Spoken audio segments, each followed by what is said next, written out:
This is Shelley Craft coming to you live on SNNLive. We're at the Sprott Natural Resource Symposium 2016 here in Vancouver.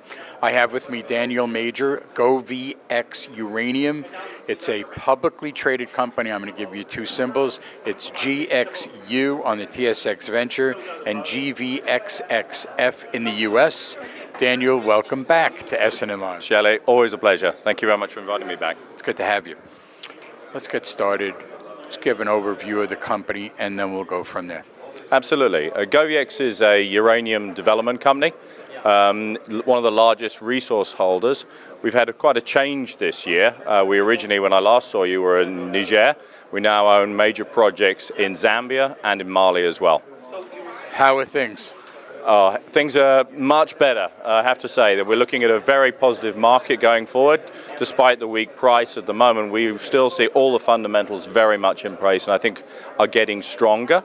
From a GoviEx point of view as well, we've got our mining permit since I last saw you. We're now working on the debt financing for that project, but that transaction that we completed with Denison has provided us, more importantly, with a pipeline of projects. So I now have two fully permitted mining projects.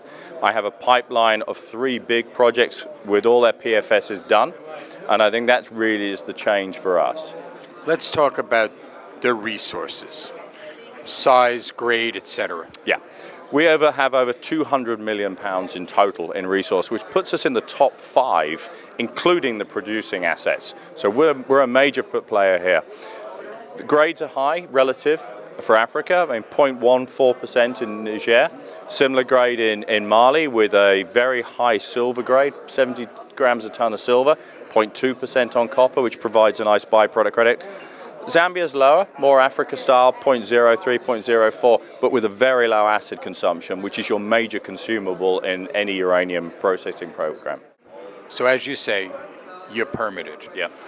Are you going to build these mines from scratch, or are they already in existence? And what is some of the key infrastructure that's either in place or has to be put in place? Okay, good question. To start with regarding our permits, these are our full permits, so we have no other permits to get other than the can I turn the plant on permit when we've built the thing.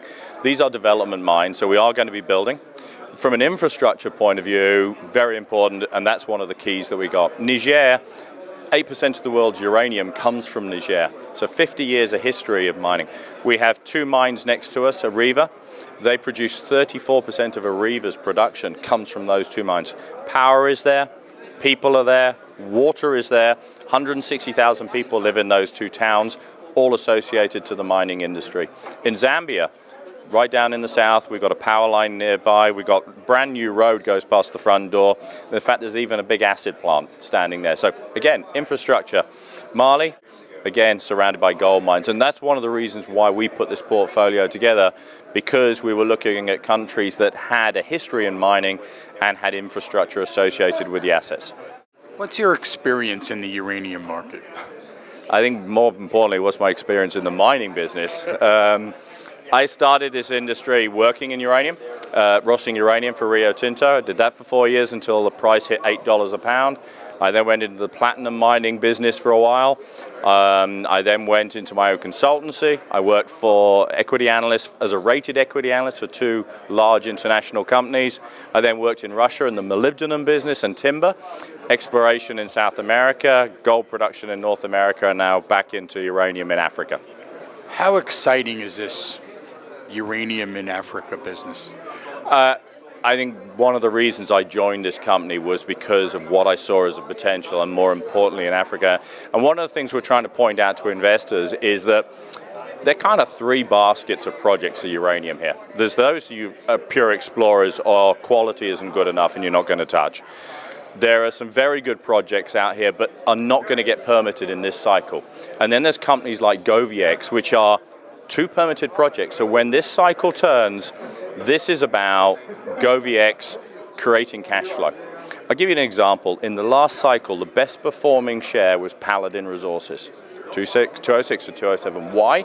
Because Paladin built 2 mines during that process. We are one of the few, and probably the only company that actually has 2 permitted mines ready to go, and we're already working on the debt structuring for them. Let's talk about the rest of your management team? Who are your stars? Who are my stars? We have a relatively small management team, I have to say that at the moment. Govin Friedland, obviously, is our founder, executive chairman. I have a particularly strong board who have very much become part of that management team. Chris Wallace, one of our lead directors, very influential over here. Benoit Lassalle, founder of Semifo as well. These are guys who've got a lot of experience in Africa and in the industry as well. My management team in Africa are also very strong, and that's one of the things that we've really focused on as a company, is using local guys with skills. We don't use a lot of expatriates. We use local guys in the countries who are dealing with people at the country level, and those are the real stars. I'm going to mention two words: clean energy. Tell me your reaction to those two words. Clean energy, to me, always brings you back to baseload energy and clean, and that's where uranium sits. Every single test that anyone has made to go renewable energy has always reverted to the fact that you have to have sustainable energy, and that's where the uranium story is fitting, and that is looking at a massive growth. We saw a lot of change where some countries thought they could get away with it and just go renewable. We're seeing a reversion back where they're realizing you have to have low-cost, sustainable energy, and that is the clean part and the green part of uranium. In your opinion, why is the spot price so low at this time? An interesting question. The first part of it, I think you have to look at it. 2006 to 2012 was one of the largest periods of contracting that we have ever seen in the history of uranium. So guys were putting in massive positions, long-term contract, which means most of those are 10 to 12-year contracts, which means they're actually only starting to come off now. So no one needed to be buying because they already had the contracts in place. You look at some of the companies, there's big companies out there who openly just say what they've got. They've got like 100% coverage now. 2 years from now, they're down to 70%. 5 years from now, they're at 40%. So that is one of the problems that's been affecting the market. The other part is there's just no spot market out there. There's zero spot market, and so nobody's selling and nobody's buying in that market. So I think the scenario we've got going, the supply is declining, demand is growing, and those guys needing those contracts are going to have to come to the market at some point. And people like Cameco are saying, we're not selling at this price. We won't contract at this price. And you are going to see all of those things combine for a real rush on the price. And I think, everyone asks me, when's the trigger? I don't know when the trigger is. But what I'll tell you, it will go off like a rocket when it does it. Let's get your website out there for our investor audience, if you would. Quite simple, GoviEx.com, GoviEx.com. Ladies and gentlemen, Daniel Major, GoviEx Uranium, it's a publicly traded companies.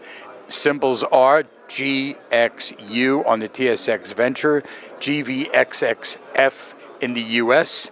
I'm Shelley Kraft. This is SNNLive, and we're coming to you live from the Sprott Natural Resource Symposium 2016 here in lovely downtown Vancouver.